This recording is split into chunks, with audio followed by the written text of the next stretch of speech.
Testing, testing, testing. We getting there. We building it. We're building it. Fuck, they thought they were going to hold us back. Oh, we working on it. Hold on. I just got to bring up the chat. Once I get the chat loaded, I think I found the chat. I think I figured it out. Hold on. Yeah, I can hear me in the back. I can hear me yelling in the back. Hold on. Hold on. All right, so that's working. Got the chat. Hey, we here. All right, new platform, and you know what? This is a lesson to be learned here. There's a lesson to be learned here. Let me pull this up just so I could. Hold on. There is a lesson to be learned here. I'm gonna share with y'all the lesson that I learned and am learning. Hold on, let me see this real quick. All right, let me click out of all these. So this is different. I'm doing this on the fly with y'all. This is a bit different than what I'm used to. So it actually says we're live. No, it doesn't say we're live on here. All right, so I'm just gonna pull up my post. Hold on. We're going to get right into the conversation. We're not even going to play with it. Let me, is this it? All right. No. Bear with me. Because now it's a little bit, the only thing now that I have to do is pre-upload everything, which is cool. But I just want to make sure that Google Chrome, X. Hold on. Okay, so now that is a fact, Finn. That is a fact, because honestly, I was about to call it quits. I'm like, yo, man, forget this. But yeah, what Finn just said, and the one thing, so I'm on the OBS platform, so this is my first time going live on this platform. Let me reconnect the internet so I don't have any issues. Hold on. Heidi, I'm on the show. All right, I'll call you back. That's my partner. When she calls, I got to pick up. I'm like, is there an emergency? All right, so let's see. Let's see what we have here. Okay, so now I just got to test the audio. So now let me test this audio. Make sure y'all can hear me. I know y'all can hear me. Privately, and do you know who also is sympathetic what I'm saying? J.D. Vance. Now, so this is what I'm actually going to do. Let me know if you guys could hear that. Let me know if you guys could hear Charlie Kirk when he was talking.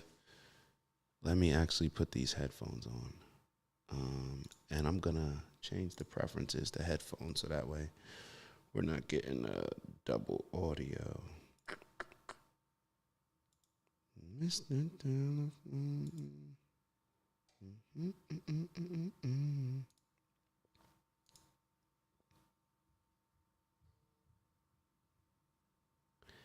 Whew, this is the pressure. This is like a pressure cook game. All right, let's see. Do I have output?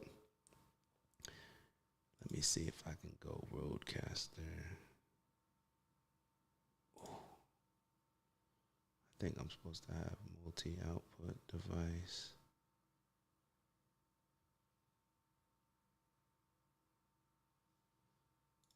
Hold on. Let me know if did y'all hear? No, but let me know. Oh, you did hear the video. Okay, perfect. Okay. All right. Did it come through in an echo? Did the video, I'm gonna play it one more time. I'm gonna play the Charlie Kirk video. Let me know if it's coming through as an echo. Okay, so now I don't hear the volume. Hold on. That's something that I just did on my end. Hold on. Rodecaster Pro output.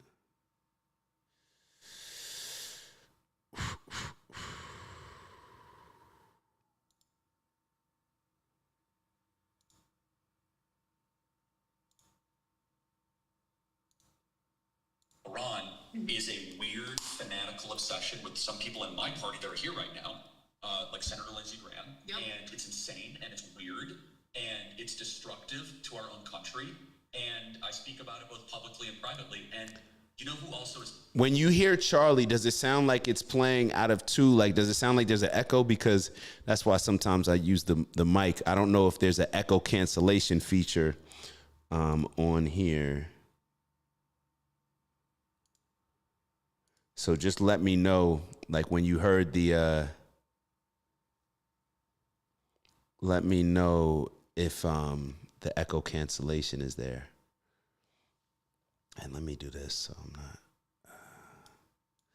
So the one good thing about OBS is it's like a custom platform. You can do whatever you want. Like I can, but you have to do everything. Like I can do this. Like everything's manual, so it's free. It's like it's dope. It's dope. It's dope. It sounds far away. Okay, give me a sec. We working on it. All right, all right. So this is what I'm gonna do. This is what I'm gonna do. System settings. Sound. All right, I'm going to try something. I'm going to try something. Give me a second. Audio, MIDI. Clicked the wrong thing. Audio, MIDI. Black hole, external headphones. Okay, so instead of this mic, we're using this.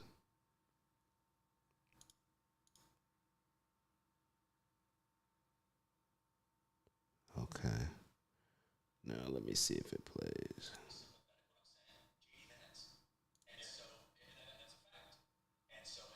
War with Iran is a weird fanatical obsession with some people in my party that are here right now, like Senator Lindsey Graham. And it's insane and it's weird and it's destructive to our own country. And I speak about it both publicly and privately. And you know who also is sympathetic when I'm saying? JD Vance. And so that's a fact.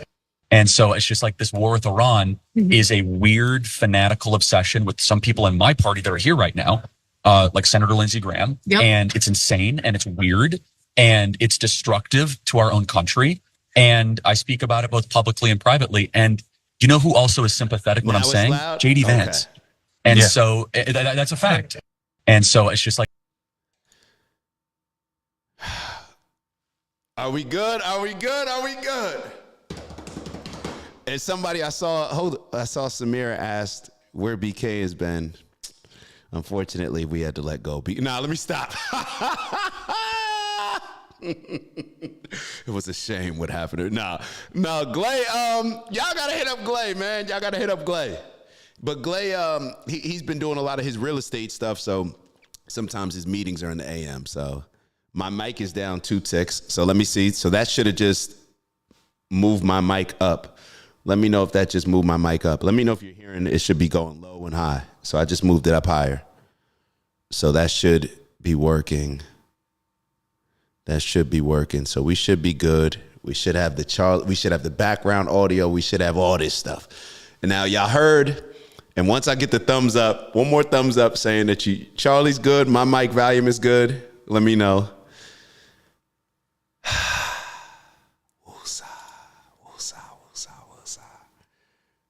See, this is cool. I can actually go here. Wait, can I? Okay.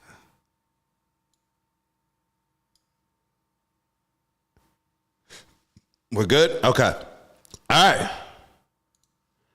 We are on OBS. Welcome Talk Studio. You're up out of there. You're up out of there. We only really needed you because it was convenient, but I should have been forced myself. And this is a great lesson. I set up this OBS maybe about 4 weeks ago. And every time I'm like, yo, I need to go on OBS and do this. But because I know it's a better platform and it just allows me more freedom to like, say if I wanted to extend this video out, I can just boom, and then I can kind of extend it and I can just play. I could put myself above it. And I could be in the corner here. You know, you could do all this type of stuff. That's cool. So and it has undo. which makes my life a lot easier. All right, so you could do all this type of stuff. So it's just an easier platform, but I kept just getting nervous about it because it's like, I haven't really used it. I didn't know how to schedule a video. Like, so it's like, okay, how do I schedule it? How do I put it on all these platforms? So I literally have been in school when it comes to all this stuff, just chat GPT, and it takes forever. It gets so technical where it's like, I'm literally learning, okay, how do you use this? How do you use this? So this used to be so overwhelming to me, but now what happens? You force yourself into some situations and you figure it out. You figure it out. So let's get to the video now at hand when it comes to Charlie Kirk. So Charlie Kirk, we know where he stands on Iran. I swear the more stuff that comes out regarding Charlie Kirk, regarding his stance when it comes to Israel, when it comes to Iran, which is a similar situation to Israel, it becomes scary a bit because you sit here and you're like, oh, Charlie Kirk had all of this influence.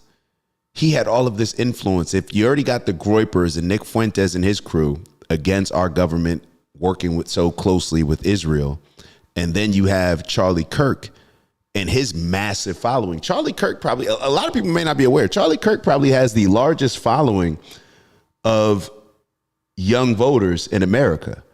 And just to kind of refresh our minds on how important that is, think about what we always talk about, how the Democrats wanted to bring in a lot of voters with the migrants, so they were willing to open the borders. Now, a lot of people, and I have even said, like, look, both parties wanted these people in. It wasn't just about the voting, but it's also about having cheap labor. But it just kind of shows the importance of young people voting. This is an important thing. So when it comes to Charlie Kirk, him representing so many young people, when young people start to question Israel, when young people start to question war with Iran, when young people overall start to question why we have such a strong relationship, why they're our greatest ally when it comes to Israel, based on the positions that our relationship with Israel is putting us in, that can become a problem. I don't want to act like I'm sugarcoating something here or trying to say something without saying it. I'm not saying that Israel is responsible for Charlie Kirk's assassination. I'm not saying that. I also wouldn't say that they're not. I have no idea. I tell you what has been presented to us doesn't seem real. Like Tyler Robinson, this just seems like so many inconsistencies. It just seems very weird. I don't know what to believe. So that's cool. I don't have to decide this is where I stand. I'm standing on it. I'm not budging. Nah, we'll just see. More information comes in, but it does look, there's a lot of question marks, from them covering up certain things or them saying the wrong weapon or to how Erica Kirk's reacting. All of this stuff, it just seems very weird, but we don't know what's going on. But let's move on to so we have a real good conversation that's going to set the tone on the rest of the things that we'll talk about. Now, this is Jimmy Dore. So I'm not sure if you guys are familiar with Jimmy Dore. We've played a lot of his videos in the past, and I want to bring up one now that I thought was a very, very interesting conversation, something that we talk about all the time when we make the reference about good cops policing bad cops. So let me pull that up. Now, of course, this is why I say you got to do it early. Now I have to make sure that all the videos are already good to go beforehand, because you just may have to make a couple little minor adjustments on OBS. But actually, this looks like it fit perfectly just the way it is. So we'll begin. We will begin. Actually, hold on. This is what I mean. It's a little bit. Here we go. So I will not be doing this every time. Today I may be, but not normally. Because normally this would just have to already be prepped. But let me just make sure that y'all getting the full screen. All right. Full screen up top. Full screen on bottom. I don't mind me chilling over here. And that looks pretty good to me. A little edge up here. All right, so let's take a look at the video. Keep the main thing, brother. I'm far out. So let me just. So there was a lot of people who would I would cringe when I would hear them referred to the Jews, and the Jews do this, and the Jews control, and the Jews think. Does this kind of what I'm hearing, Keaton, does it kind of justify that kind of anti-Semitism in a sense? Does it or no, I mean, quite frankly, yes, it does. And I say this as a Jewish person myself. Like I am completely tired of hearing accusations of anti-Semitism. I mean, quite frankly, the way the Jewish community on a whole has behaved these past couple of years has been disgusting on a whole. There are exceptions. I like to think I'm one of the exceptions. I like to think there are not several a wealthy oligarch. exceptions. The rich people do it. But yeah, no, it has been absolutely shameful to the point where, like, yeah, at a certain point, it's not on everybody else to, like, you know, have these sort of internal debates for you. You know, it's not on everybody else to, like, parse out, okay, who are the Jews who don't advocate for genocide and who are the Jews who don't. And part of the reason this becomes a big problem is because you have organizations like the ADL who are so insistent that Judaism and Zionism are the same thing, that, you know, they are really causing people to perhaps overlook the distinctions between Zionist Jews and anti-Zionist Jews. And at a certain point, like, it is on the Jewish community to get its shit together and put out a consistent and unmistakable message that we're against genocide, occupation, and apartheid. And the Jewish... Allow me to stop right there. This is what we've talked about a lot. Now, we've celebrated, I don't know if celebrated, but giving credit to the rabbis that speak out about this. We see a lot of New York City rabbis who speak out against Zionism, and they'll call it out saying that, hey, these are non-religious people that are just trying to use religion to just create some sort of real estate project. Achieving this greater Israel has nothing to do with the actual religion of Judaism. Now, this is what the rabbis say. Now, a lot of us, when we talk about the Jewish culture, a lot of people get nervous because, like, well, that's not all Jewish people. That's not all Jewish people. Well, when something happens against Jewish people, we typically hear another group. You're forced to, like, put out a statement, right? A lot of times, not just. I don't want to make it seem like it's just Jewish people. You're forced to put out a statement. There were things when it came to. I remember George Floyd. So with the NFL alumni, so I'm a member of the NFL alumni, vice president of our New York City chapter. Yeah, shout out to that. Shout out to my big bro, Jude, the president. But I remember when George Floyd happened, there was like a rush for the NFL alumni to put out a statement. And I'm like, what? And I was going back and forth with them because it was like a big group meeting and they were putting out some weak statement where I was like, yo, if that's the case, why, like, don't put anything out. Now, I'm not any big name within the alumni, but I was making my voice heard. And the president of the time, Bart Oates, that was my guy. And I thought he was, you know, I didn't really think much of it as far as, you know, oh, Bart's going to be upset with me. I just said what I felt. And then Bart reached out to me afterwards like, yo, I appreciate you saying that, because it was just like everybody feels like they now have to have an opinion on something. And then you're watering it down with just like in a LeBron James fashion, like, well, what's going to sound safe? That was the energy of it. So I was pushing against it and they were like, well, why don't you, you know, instead of just having comments on it, why don't you edit it out, edit certain things that you think, because they had their statement. So I did just that and presented it to the group. And, you know, they felt whatever they felt. But the overall point was, why should everybody else feel pressure to make certain statements regarding things that go on in our country, and specifically in this case, when it comes to Israel and the genocide, well, what I believe is a genocide that has been committed against the Palestinians after the ethnic cleansing to take their land? Why should Jews feel that they're in such a privileged position where they don't have to speak out on that? It's almost like you want to benefit from all of the, like, you want to accept all the benefits that come from being Jewish and having Israel as the only Jewish state. You want all the benefits, but then you don't want the accountability that comes with actually calling the stuff out when you're doing something demonic. That's corny to me. That's cowardly to me. That's ungodly to me. And that's exactly what this gentleman is saying. The good cops have to police the bad cops. It is your responsibility. You can't just be upset that, this bad cop did something bad and people are talking about it. Yeah, they're talking about it because you're not talking about it. And now what happens when Jewish people don't hold themselves accountable, what does it do? It empowers the ADL and others to just say, this is anti-Semitic. Now the term Zionist, this is where it's gotten to the point. I showed y'all the video a couple weeks ago where, who is it? The new head of TikTok, or I think, the new head of TikTok now saying Zionism in a non-complimentary way is deemed anti-Semitic and hate speech.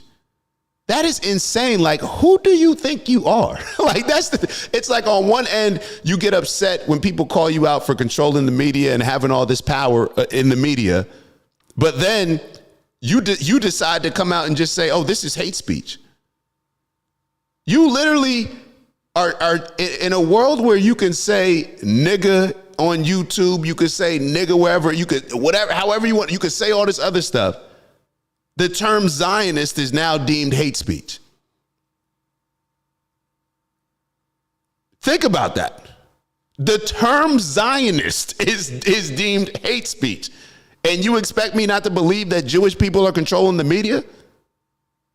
You're showing it to us. You're bullying me with it. Like, every time I used to bring up Jewish people or Israel, you have that little hesitation where it's like, I got to either push through or it's going to hold me back. No, I'm pushing through, bro. I feel like a coward when I'm willing to speak on everything else but not speak on Jewish people. It's like, am I feeding into this whole chosen people thing, this entitlement mindset? So I'm happy that this guy is calling this out exactly as he is, calling it out exactly as it is. Jewish people need to show up. Don't just show up and cry when somebody's criticizing Israel or criticizing Jewish culture or criticizing Zionism and say that it's anti-Semitic. Oh my God, the term Zionism is hate speech. You know what's hate action? Committing a genocide against people.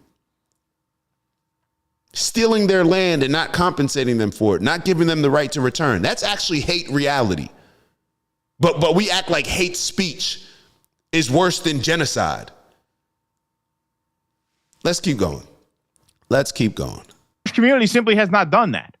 And like I said, say this is that as even a guy thing? who grew I know up they essentially say in a Jewish family. Like, it is a somewhat tough thing to say. Like I said, I didn't grow up a serious Jew. But the fact of the matter is the Jewish community has not come out in one voice and condemned the Holocaust of our time. And that is a stain on the Jewish community. Plain and simple. You bully everybody into learning about the Holocaust. And the reason why I say bullying everybody is because why is that such a relevant thing when it comes to American education in the public school system that takes precedent over a lot of other things? But we have to learn about the Holocaust to the point where I'm telling y'all, with my public school education, I didn't even know that it was like into adulthood where I even realized to the degree that the Holocaust is the same thing. Like, that's World War II. Like, I didn't even understand. I'm over here thinking now, maybe I'm exaggerating a little bit as I'm thinking about it, but I did not, I'm telling y'all, I did not grow up with a proper understanding of World War II. I just saw it as the Holocaust. Everybody, and it's one of those things, the reason why I say also bullied, because you can't question it. You can't question anything about it. I can question the transatlantic slave trade and how it happened. I can sit here and say, that's BS. Like, it didn't happen like that. They said that there was this amount of people that came over from Africa. No, actually, I think there was a lot less. Could you imagine me saying that regarding the Holocaust? Why?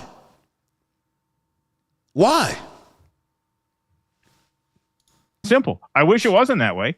I really wish it wasn't that way. There's I do my nobody in part, charge of but it. I'm only, I'm one person, and that's just kind of the way it is. So, does it justify anti-Semitism? I don't condone bigotry of any kind. But at a certain point, like if the most powerful and influential members of a community are insisting that to oppose what Israel has done these past couple of years is to be anti-Semitic, and if they are insisting that the Jewish state has not only the right to commit a genocide, but the obligation to commit a genocide in order to defend its position as a Jewish state, well, that is going to cause a lot of people to foster animosity toward Jews. And at a certain point, at what point does that become? Does the Jewish community become responsible for that? Like, I think we've crossed that line, quite frankly, to the point where somebody starts talking about the Jews. What am I going to argue with them? I can't. I do. Honestly, I can't. I do. I argue with them. I don't put it. You're responsible for what you do. I thought that's basic shit. There is no Jewish community unless you're talking about Lakewood, but from where I'm from, was all those Chabad people living together. My girlfriend that was Jewish hated, when she lived in Borough Park, she hated them way more than any Nick Fuentes follower hates them. She hated them because they treated her like a whore because she didn't cover her head up because she was Reformed. There's a bunch of it's like how they made Iraq out of people that don't go together. The Zionists decided, what does that even mean, anti-Semitism? Does it mean I don't like what Israel's doing? They change the definition all the goddamn time. And all these people that don't agree get lumped in because they might need you as a hostage. Like they killed the It's yeah, and to be totally, it's like these conversations, as infuriating as a lot of it is, because I hate, I just don't like when certain people feel like I don't like things not being fair. Like, there's just something that rubs me the wrong way that I have to call out when things aren't fair. It's just, I don't know. Y'all can ask my parents. I've always been like this. I don't like that. There's something that just feels weak within me when I have to just go along with something that I know isn't fair, but because I should fear the repercussions of speaking out on it, then I shouldn't. I'm not with that, bro. I'm not with that. Never have, never will be. I want to move over to this other conversation that was had. Hold on. Let me make sure I got the right video pulled up. Give me a sec. Y'all know we figuring it out. All right, let's bring up this guy. This guy right here, Randy Fahn. Randy Fahn. Let me move this over a little bit. Let's go through his timeline a bit, if we shall, if we may, if we shall. Let's go through his timeline a bit. Let me show y'all a couple of these things here. Randy Fahn, in response to a lady, this Muslim lady was discussing certain things about dogs, and dogs should be banned from homes because dogs are dirty creatures. So she was talking about Islamic culture. Now, dogs are dirty. Dogs are dirty. Like, I don't know if y'all see in the background, you'll see a bunch of these dogs walking around, and they don't wear sneakers, in case y'all weren't aware. They don't wear sneakers. They licking everything. They stepping on the ground on top of other dogs' piss and bowels. And then they walk into the house, jump on your bed, jump on your couch. Clearly, dogs are dirty. A lot of people don't believe that dogs are house pets. So this lady, now, to each their own. You can have a dog. Doesn't matter to me. I wish I had a dog at certain times. May end up getting a dog, but they're dirty. It is what it is. Now, she made a comment regarding dogs being dirty when it comes to the Islamic faith. They don't believe that dogs are household animals. Okay. So this is what this guy tweets out. Hold on. Let me see. Oh, wait. Did he bring it down? Did he take it down? Hold on. He may have taken it down. No, he didn't take it down. Hold on. I just got to keep scrolling. All right. Here it is. Let me make sure y'all are seeing it. All right. So it says, oh, wait, this isn't it.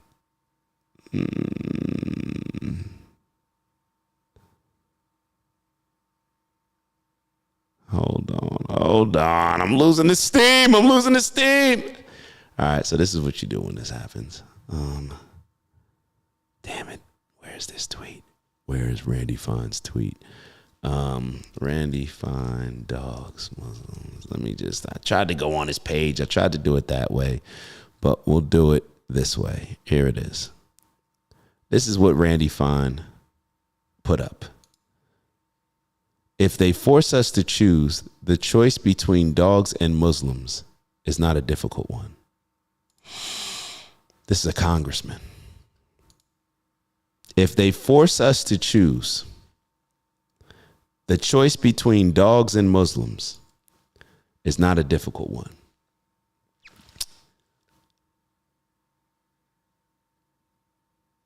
Could you imagine if somebody wrote that and replaced Muslims with Jews?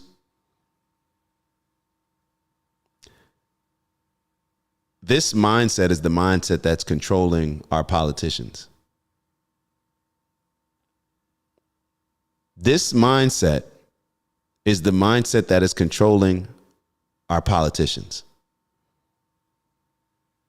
If they force us to choose, the choice between dogs and Muslims is not a difficult one. I just want to leave that there.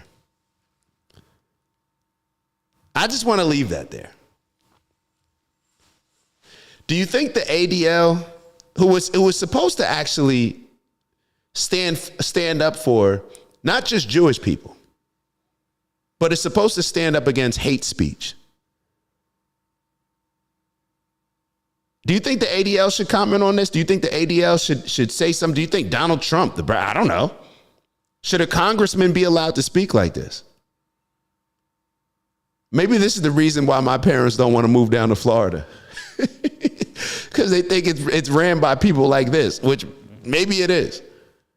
And maybe it'll only get worse if Byron Donalds wins. That's why I'm, what's my guy? James Fishbeck? Is it Fishbeck or Fishback? Yeah, I think that's my guy. Whatever, the guy that we put on last week, that's my guy. That's my guy when it comes to this stuff. I can't, us being so submissive generation after generation when it comes to Jewish people and Jewish culture, and them being this entitled, protected group that's protected in a way that no other group is protected, leads people to thinking that they can write stuff like this. And this isn't even the wildest thing that this guy has put up. If you guys are familiar with him, then you know he puts up a lot of this type of stuff. But let me move on. I got to make sure that,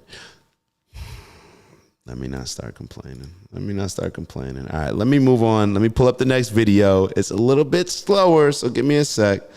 I want to give y'all something. Actually, y'all going to like this one. Y'all going to like this interesting video here. Interesting video. So apparently it's black people's fault.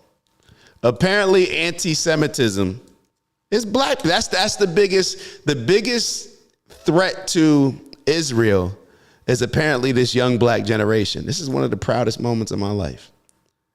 I didn't think black people make an impact on really much of anything, but apparently, like I didn't think we were that important to be a threat, or to be, you know what I mean, to cause such problems within the Jewish community. But let me play this video for y'all. And if you see the caption, it says, "For those of you who are confused by LeBron's words." Yeah, maybe we'll talk about that as well. But take a look at this video. Take a look, if I can find the video in the background. Hold on. All right. Generation of the black. Hold on, I want to make it a little bigger. No, we're just going to. This was an Israeli government official who was saying this. Generation of the black community.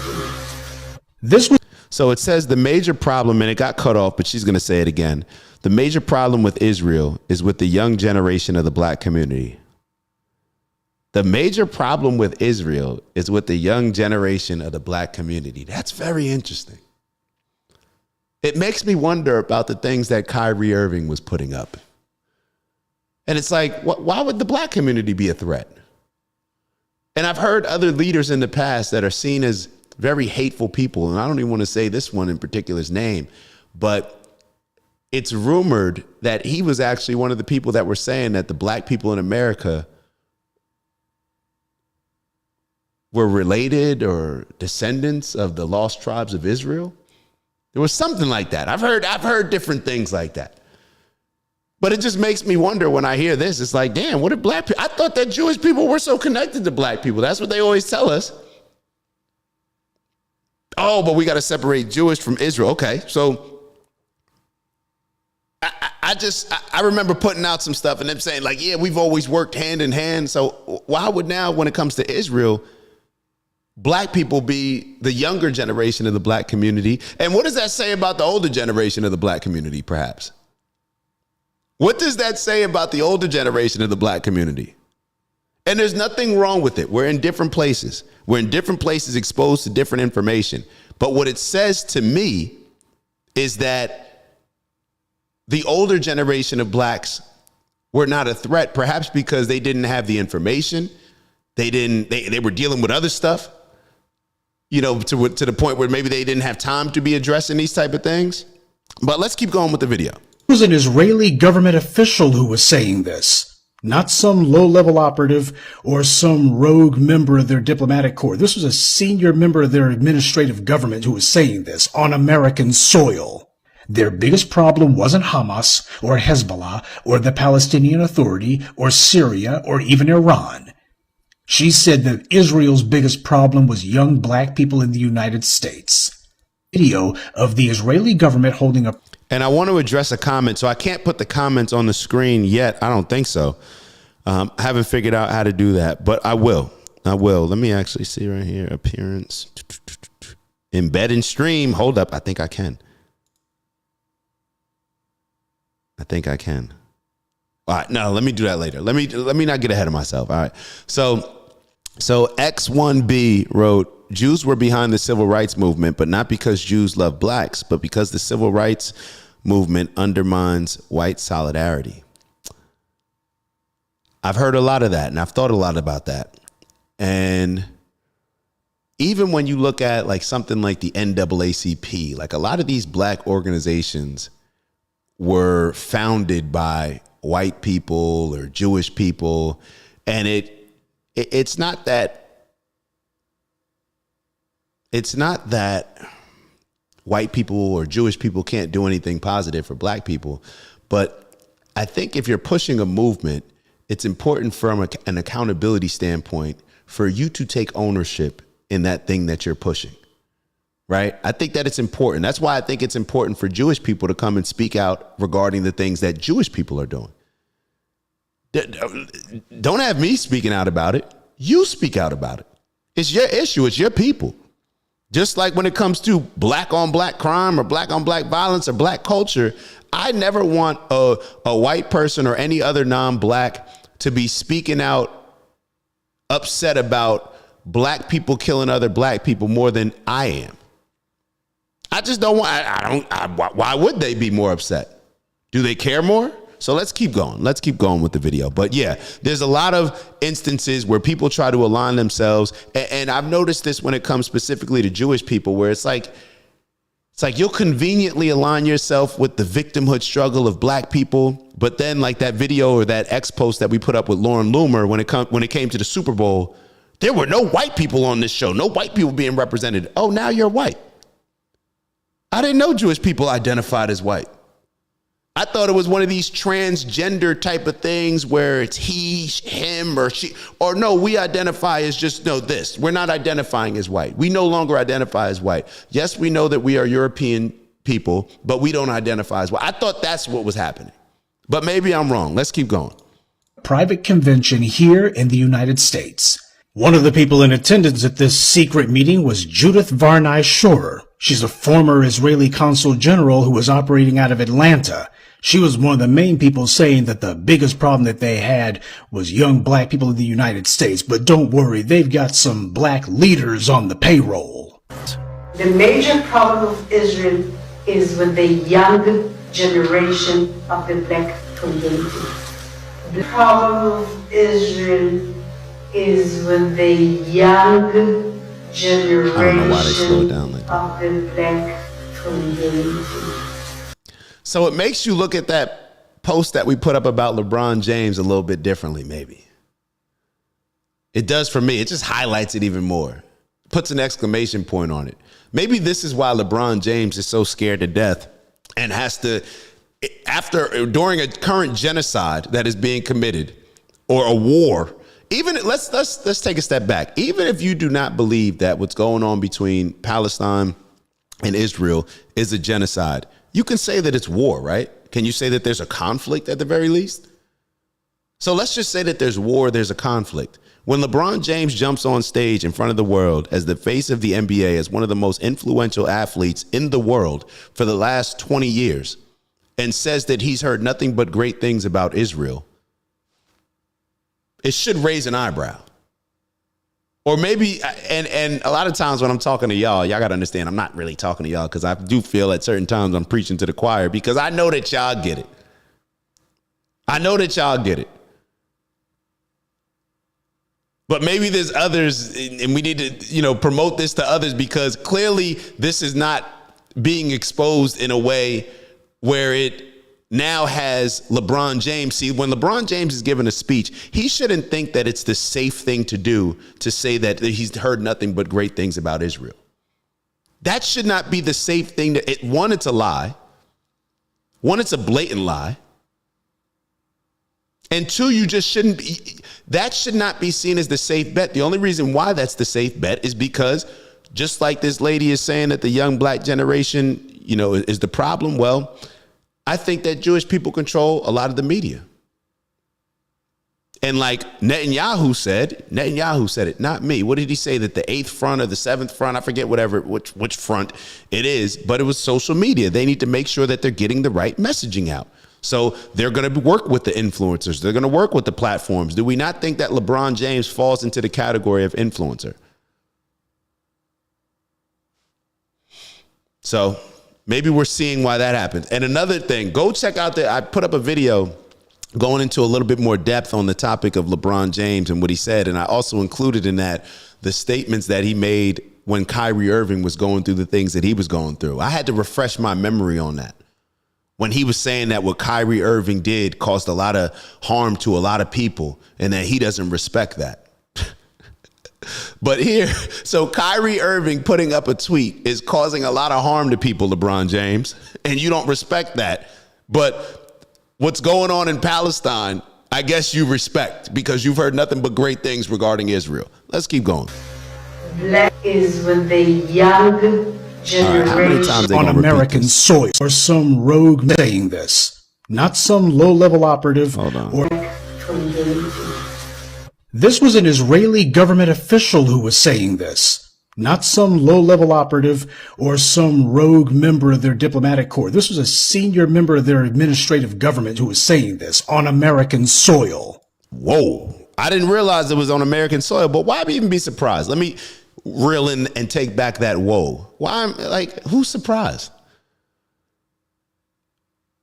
Maybe we should start changing the name of instead of American soil, we should say Israel's little bro's soil.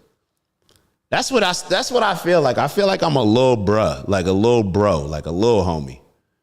Like just instead of America, we're just going to change the name of America. Whenever America comes up, we're just going to replace it with Israel's little homie. Oh, and then things start to make more sense. Israel's little homie. That's what you do. You send your little homie out on a dummy mission. Like, yo, I'm the big homie. I'm not going to wrestle in the mud with these. I send my little homies to do it, my little soldiers. That's how they look at us. That's at least how I feel that you're looking at me. Thinking I'm going to start putting my life on the line, getting involved in these conflicts that have absolutely nothing to do with me. Like Iran, what has Iran done to us? It's almost like going back to that Muhammad Ali stance, where it's like, what did Muhammad Ali say famously? Maybe one of y'all remember. I don't think I was born yet. When he said when he was getting pressed on not going to war in the Vietnam War, and he said, Viet Cong ain't never done nothing to me. Maybe we need to look into that. Their biggest problem wasn't Hamas or Hezbollah or the Palestinian Authority or Syria or even Iran.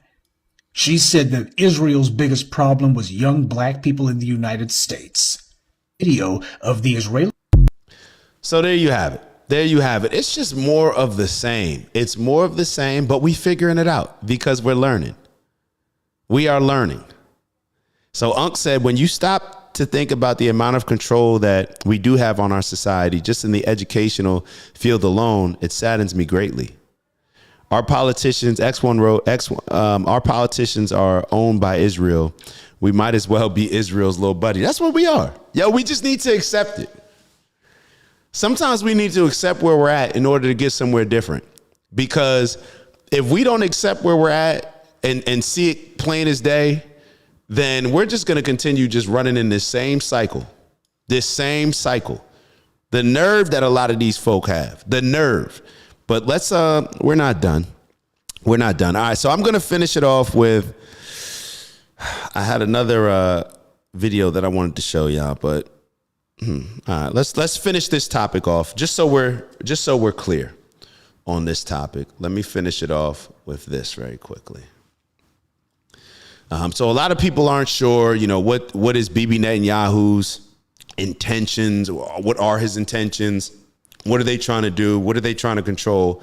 I think this video sums it up pretty clearly for me. Let me just do what I do over here. Boom, boom, boom.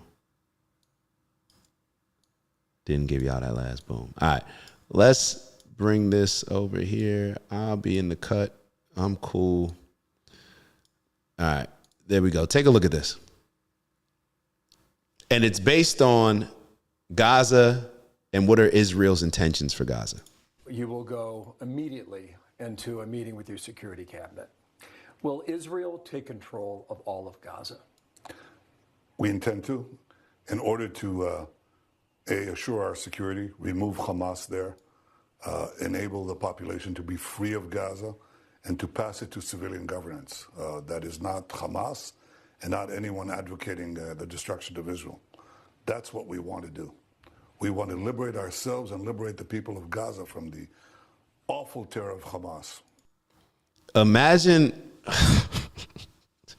yeah. Imagine that. You want to rid the Palestinians of the awful terror of Hamas as you just pummeled their city, killing 100,000. And when the actual numbers come out, because we don't know the actual numbers, I would bet that there's many more than 100,000 people that have lost their lives based on Israel's attacks. But Bibi Netanyahu, he wants to free the people. He wants to be a freedom fighter for the Palestinian people. And he wants to take over Gaza as if they should trust Bibi Netanyahu and Israel to take over Gaza. And then, yeah, we'll decide, you know, what government, you know, then goes in. Not a government like Hamas. We need a government that, you know, is not a threat to Israel. Bibi Netanyahu looks around in his entire region and everybody's a threat.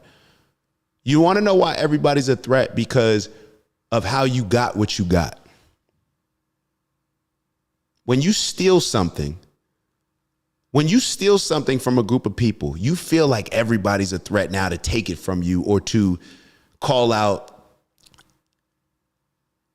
the legitimacy of that actually being yours. That's why you always hear, does Israel have the right to exist? Does Israel have the right to exist? Like, what a goofy statement that so many people answer and allow themselves to answer. And it's like a bullying tactic. Does Israel have the right to exist? What type of dumb question is that? We talked about colonization on a couple of shows before and last week. Our entire world is made up of land that was probably taken in some type of war based on one group killing another group, at least as the world is currently constructed. To say that any place has the right to exist, it's like, no, nothing has the right to exist. I guess that, like, it's just a funny way of bullying people into not saying what's actually real, but just playing victim, or just not even playing victim, but just getting bullied by Israel to say, I really don't know. I don't know what people mean when they say Israel has the right to exist. I can't even understand it. I don't know what they mean. Like, I don't know what's going through your mind when you say, okay, does America have the right to exist? So America had the right to even justify America having the right to exist. Do you know what you're agreeing to?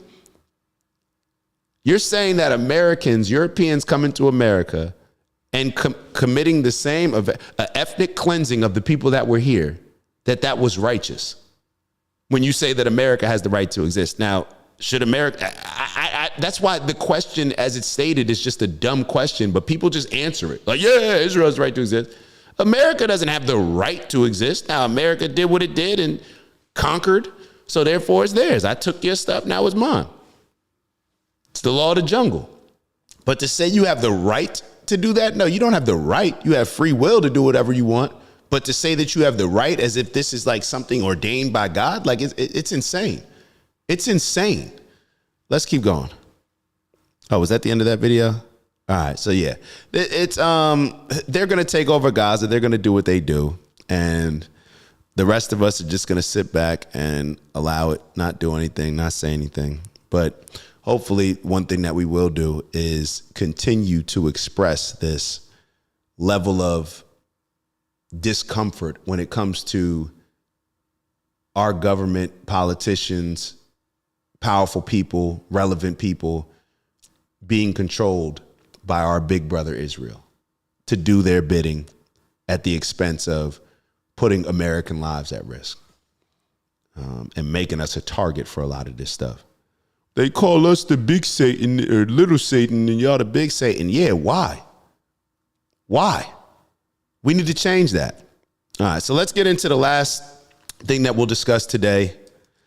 Trying to get y'all out of here, not keep y'all too long. Alan Ferber. I thought this was a very, very interesting topic. Very interesting topic. Let me. This is something that we always talk about, like young kids having roommates, not being able to afford homes, but very rarely do I hear us focus on, let's say, the community that's over 65 years old. And I was not aware of this. Maybe it just wasn't a thing that I thought of, but I think you guys will find it interesting. Let me press play. Alan Ferber shares a fourth-floor walk-up apartment in New York City with a roommate. At 87, escalating rent costs hurt. So the rents have gone way up along with that. It's gone insanely crazy. Did you ever think that you would have a roommate at this age? No, not at all. He splits the $2,000 monthly rent for a 500-square-foot apartment with Daniel Yaffet. Yaffet, who's 69, is an avid biker. He sleeps in this loft. Could you afford to retire, you think? Well, I wouldn't be in New York. Dan, where'd you get that cup? They connected through the New York Foundation for Senior Citizens, a nonprofit that matches seniors looking to share housing costs. I was by myself for a bit, and I thought I should get a roommate just to help. More than 1 million Americans aged 65 and over lived with unrelated roommates in 2024, a 16% increase from 2019. This is very sad. It's sad in a lot of ways. There's a lot of thoughts that are going through my mind. It's sad that they don't have family that they're living with. And maybe this is just based on our culture. 18 years old, you got to get out the house. We don't have that kind of family structure. And it goes back to when we always hear the stories about, back in the day, we had families, everybody, people stayed in the home until they got married or something like that. There was a necessity behind that. It was a necessity for our culture, but somehow along the way, American culture changed to where, because there's no necessity, we didn't feel the need to have tighter knit families. Other cultures, they do that. Like, that's what they do. That's what they do. I always remember one of Maya's close friends. She was in the house helping support the family, contributing to the family. And I believe she's Ukrainian. Maya, you may know who I'm talking about. So you could, I don't know if it's relevant to put, what exactly her background is, but I believe she's Ukrainian, and we see a lot of Asian people do this when they come over here. We see a lot of Latino, Hispanic culture. I always forget what's the proper term. But we see them doing a lot of that stuff where they'll live in the same home, grow, maybe even own that home, and then everybody contribute to get in the next home. Americans, like, we're very selfish. We don't embrace family the way that other cultures do, at least what it seems to be, because this is a very sad thing. You know, at 65 years old, not to say that it's a bad thing that you have to have a roommate, but it's just like, damn, you got to go on a website to find somebody to live with. You don't have family. So that just bothers me a lot. Just bothers me a lot. That's all. If you didn't have a roommate, could Social Security, you think, cover all your expenses? Barely. What really helps is working at Costco 3 days a week. So he said that Social Security wouldn't be able to cover his expenses. This is one of the, like, we were sold.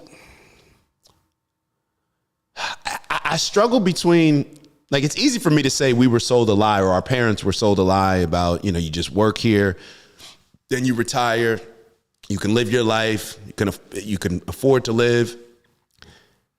It's not that. It's no longer you could just go get a factory job and your wife stay at home and you have 2 cars, you send your kids off to college. It's just not that. It's just not that.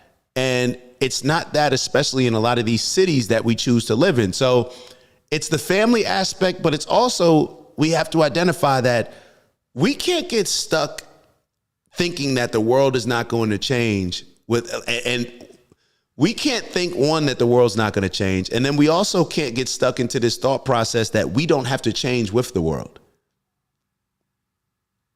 We have to change as the world changes. So what a lot of people would think of, and this may be common sense to some, maybe it's different to others, move. There's a lot of places throughout the country that people move to have a better opportunity. Just like a lot of people who migrated here over the last few hundred years decided to move here for a better opportunity. But we get stuck in this mindset of thinking that, oh, no, this is where my family was born, so this is where I'm going to stay. Sometimes you got to make adjustments based on the times and based on your current situation. Maybe it makes more sense to move to start looking in the Midwest somewhere, maybe. A lot of people move down south to create a more affordable situation to where they are able to increase their lifestyles in a lot of ways. I forget what the term that I'm looking for. I forget the term. I'm sure a lot of y'all are saying it, but your quality of living. You're able to increase your quality of living. Like, you don't have to live in New York City. Maybe living in New York City, maybe that's outdated. Maybe it doesn't make the most sense to live in these big cities. Yes, we love the convenience of all these other things, but unless you own something in New York City, and this is how I look at it. If you own something, then you don't mind a city gentrifying, because that means that, hey, everything's going up. The value of your home is going up. But if you don't own, if you're not able to capitalize on the gentrification, then eventually you get priced out, and it may make sense for you to move somewhere else. Are people open to these things?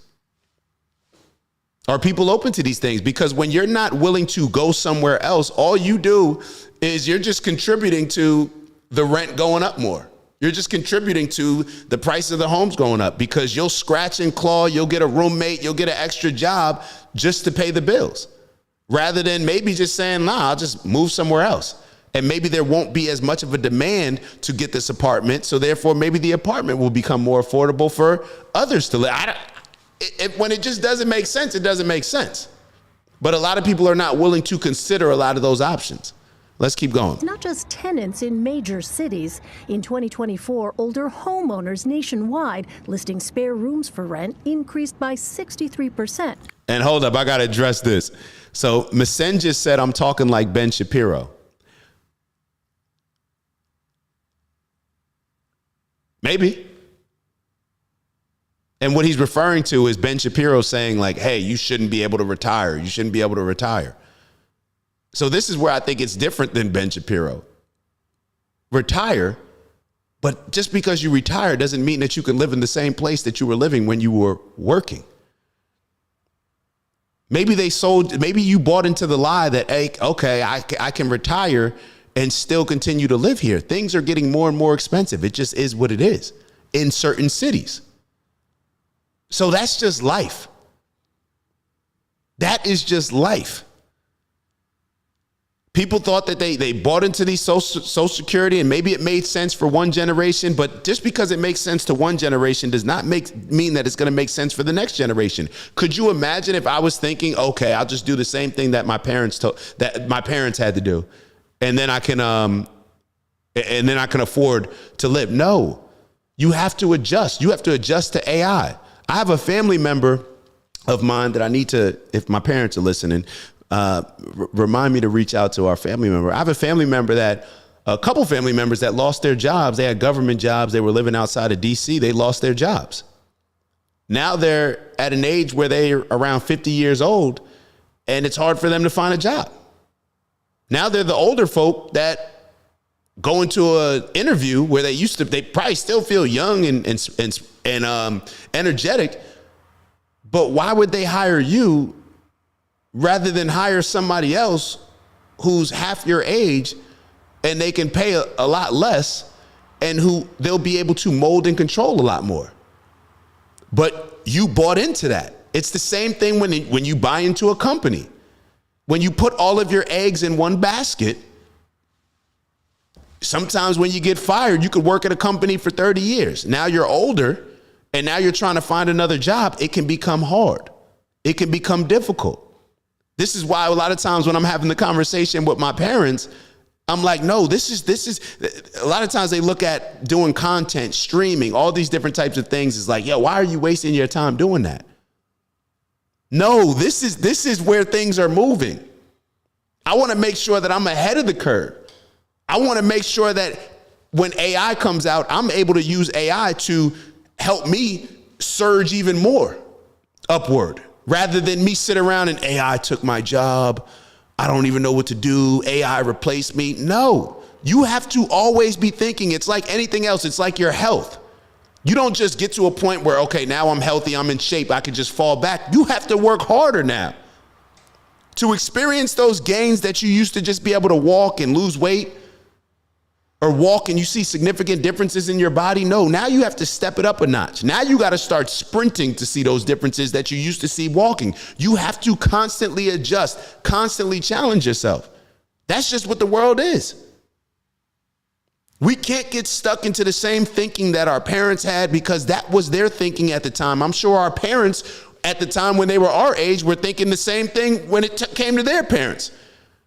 We can't get stuck in the same thing. We can't. Every generation has to be very responsible in understanding, okay, where are things going? Where's the direction of these things? Where are things moving? How can I make sure that I'm ahead of the curve? How can I make sure that I'm prepared when things take a big shift? That's the only way to look at it. So maybe that's Ben Shapiro-esque. Maybe that's Ben Shapiro thinking. I don't disagree with everything that Ben Shapiro says. Matter of fact, I used to agree with a lot of the things that he says. It's just now the whole thing, Israel stuff. It's just a fact over feeling. Isn't that what Ben Shapiro says? When I tend to disagree with Ben Shapiro is when he puts his feelings over facts, like his feelings for Israel. And then all the facts seem to go away or to not be as relevant. So yeah, that's kind of where my mind is with all this stuff. Phyllis said, my mom wanted to keep her apartment as long as she could. Her last year she stayed with me, but she still kept her apartment. We would go and visit it. She slept with me. The best gift I had. Hold on. But she still kept her apartment. We would go and visit. She slept with me. The best gift ever. Or the best gift year I had. Okay. And this is another thing where, a lot of times, like I think back to my grandmother's house. Why did we not keep that in the family? Now, if we would have just passed that down to the family wait, what? Hold up. I just had a complete. Why didn't we keep it in the family? Because you had to sell off a lot. All right, let me not get into too much details. Why didn't we keep my grandmother's house in the family? And we don't know what we don't know at the time. But if you don't keep homes in the family, certain assets that are appreciating rather than depreciating, then this is just going to be the reality of a lot of these situations. Just imagine how important it could be just to have a family in the house, like a house in the family. A place that you can go where it's like, okay, this is already paid off. We don't have to worry about this. This is at least some place where you can go. And, if you need to save up, stack up a little bit, then you have the ability to do so.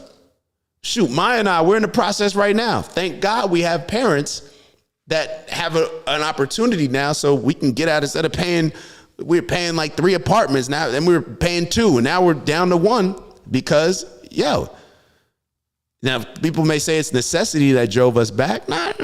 Could just change the way that, other things. But it's like now you get the opportunity to be back with family. So mom, dad, make sure our room is ready. Mama Kim, make sure our room is ready. Mama Kim and Lamont. But yeah, this is we're just all figuring this stuff out. We're all figuring this stuff out. Nobody knows what's going to happen. A lot of these things you can't predict, but I think we just always have to be on our toes when it comes to this. A lot of us we always want to get to that place of comfort, but things are moving too fast, especially in a lot of these big cities. If you're living in a big city, things are moving fast. If you want stuff to move a little slower, go out to the country, go down south, go in the Midwest. Things will move a little bit slower, and even things are moving fast there. But yeah. All right, let's keep it moving. And I'm seeing a lot of the comments. I hope I didn't piss anybody off regarding the dog comment, but dogs are dirty. It is what it is. You can love a dog. Sometimes your kids are dirty. The little babies are dirty. Kids are dirty. But y'all get what I'm saying. Oh yeah, staying in Florida. I wanted to make it sure. Yeah. My wanted to clarify. Yeah, thanks for clarifying that. Yeah, so we got rid of our apartment in Jersey for a few months. So we're getting rid of our apartment in Jersey. Yeah, to do what makes sense. Stack up a little bit. Why am I paying for groceries? I let my mom pay for these groceries and my dad pay for these groceries. Why am I doing laundry? Let my mom do it. She ain't got nothing else to do. Why am I taking out the garbage? My dad can take out. Why am I doing all this? They gave us chores. Now let me say. All right, let's keep going with the video, and then I'm going to let y'all go because I'm already losing y'all. I feel like my mind is going. Compared to 5 years earlier. What would you say to someone, Dan, who's considering doing what you did? I mean, for sure. Yeah, I've heard a very good outcome. I'm better off, certainly, with having a roommate. Elaine Quijano, CBS News, New York. And I'm not mad at that. I'm not mad at the roommates. Let me be very clear. I'm not mad at, the roommates. Sometimes it makes sense to get a roommate. I'm not mad at that at all. But my standpoint is I just feel bad that people don't have families where it's like, this is what family's supposed to be. Like, this is, I think, and I actually think at the core of humanity, even though us introverts may want our own, we want our own house, our own, I get all that. I get all of that. But I think at our core, we are at our best when we are around other human beings, around other animals. So yeah, have the dogs, all that. I think that we are just at our best when we're not isolating ourselves, but we're around loved ones, whether that's the pets, because, and matter of fact, I actually I need a dog or a cat. Based on traveling, probably a cat would make more sense, but they are just amazing when it comes to, I get jealous when it comes to the emotional support that these animals provide. Yeah. I can't rely on Maya to monitor my emotions and to monitor my Maya over here laughing. Me and Maya and I had this funny. I gotta share this video with y'all that it was breaking down. It was breaking down this Asian culture. I don't know exactly what Asian culture it was. It may have been Chinese, where they were talking about how in the marriage they're not supposed to manage each other's emotions. That's for an individual to manage your own emotions. And this is a little bit of an inside joke between Maya and I. I told her, like, yo, you need to manage my emotions. Like, you don't see what's going on. Like, I'm stressed. All right, let's wrap this up. Let me see how I can bring up the breath work Obviously, it's a little bit of a different. Hold on, let me see. Let me try to pull up the breath work for y'all. Let me try to pull up the breath work if I can. Hold on. Don't y'all want to live with y'all family members? Y'all don't want to, your mom, your dad, your grandparents, you don't want in just one house? That's what it should be. And it shouldn't be, just freeloading, but you should be able to contribute in different ways, whether it's money or contribute in different ways. That's what a community should be. I thought that it takes a village. If it takes a village to raise a kid, then why not have that village internally rather than pay for the babysitter to be a village? Like, why not? No, they pay for even a teacher, homeschooling. Mom, that's just your job. You're going to teach my kid. Like when we have some kids, we gotta, that's the goal. That's the goal. All right, let me stop talking and figure out how to pull up this breath work for y'all. And I appreciate y'all. I really appreciate y'all because y'all definitely, I appreciate us. Let me not say y'all. I appreciate us because what do we always say? Like, this is everybody when it comes to this show. This is not just me.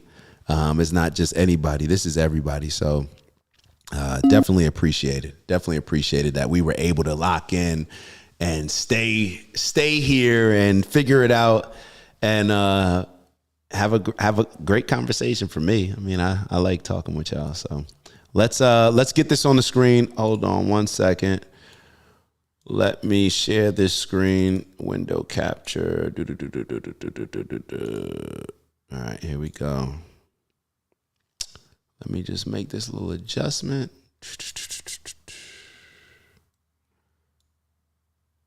I think I really like this OBS platform. But like I said, you just have to have all the videos already preloaded. So that way I don't have to do what I'm doing right now. But, it works for now. It works for now. All right, so let's get this breath work going. Y'all know the drill. If you're in a safe place, you can close your eyes. You can follow the sound of the yellow dot, or you can look at the yellow dot. But we're going to start first with an inhale. And as we inhale, we're making sure that we're paying attention, very intentional about inhaling positive energy. We want to make sure that we're inhaling positive energy, limitless energy. All right. Inspiring, motivational energy. And on the exhale, we're getting rid of all the limiting energy. Anything that may be getting in the way of us becoming the best version of ourselves. So let me press play and we shall begin with an inhale. Ready? Begin.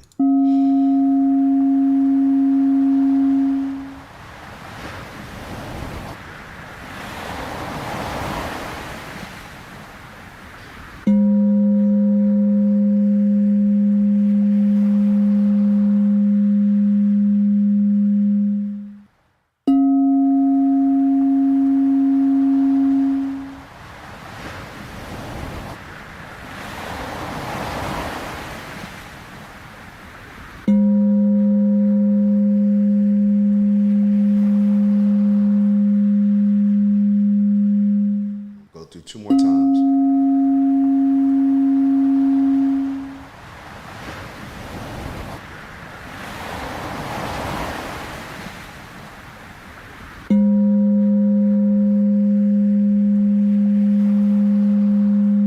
Let it out. And on this next inhale, this is going to be the last cycle. Be very intentional with the inhale.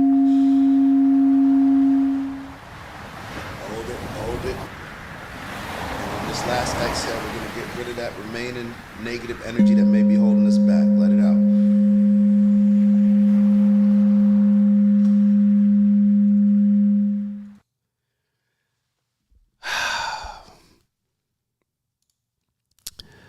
Y'all know what we come here to do. Elevate on purpose, both from an intentional standpoint as well as raising our standards to become the best followers, leaders, role players that we can become that are needed now more than ever. Strength and honor, onward and upward. Let's keep building. Let's keep building and making sure that as we're living in our purpose, striving for purposeful abundance, that we're on the right trajectory and that we have the right North Star that serves as a guide and guardrails along the way. That's what we like to call our bag, right? Our bag is what's going to help move us in the right direction so we can make that impact on the world that we talked about earlier in the show, that we get to choose, all right? Purpose We don't need to look. We just need to decide. Make it with our decisions. So based on your purpose, you figure out what impact you want to make on this world and what's going to be your personal legend. All right. So you got to figure out what's in your bag, what makes sense. The things that I like to focus on: peace, love, happiness, health, wealth, and in everything we do, integrity.